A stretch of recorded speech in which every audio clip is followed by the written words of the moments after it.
Mary Meet Annie here. Welcome to Monday on Pagan Perspective. Our topic this week, Kara tells us, has actually come at us several times over the time of the channel, and indeed a couple times recently with similar questions from Skittles, Firehawk, and Chloe Rose. And the question was, what do we think about things like 2012 and other dates which have been predicted by humans to be human-changing, world-changing dates? And for once, I'm going to have a short response, which is I do not see any significance to any of these dates.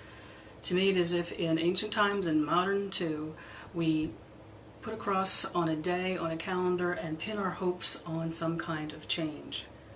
And change to me is the tiny change we live in the world, where we make a difference on our families and our communities, our wider communities, in any way we can impact change. To me, it is not about putting a X on a date on a calendar.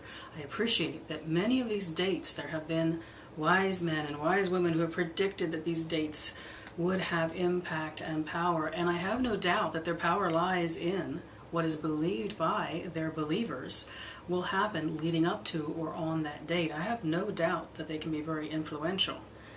But I find them to be a construct, and I have absolutely no relation to them.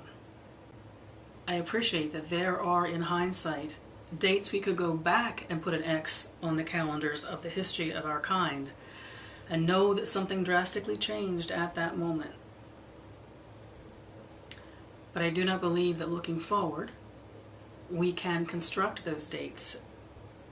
It seems out of the natural flow of things for me, and in great part because I do not believe that the future is fixed. I believe that there is potential for change and shift in the direction and the flow of everything at any given point.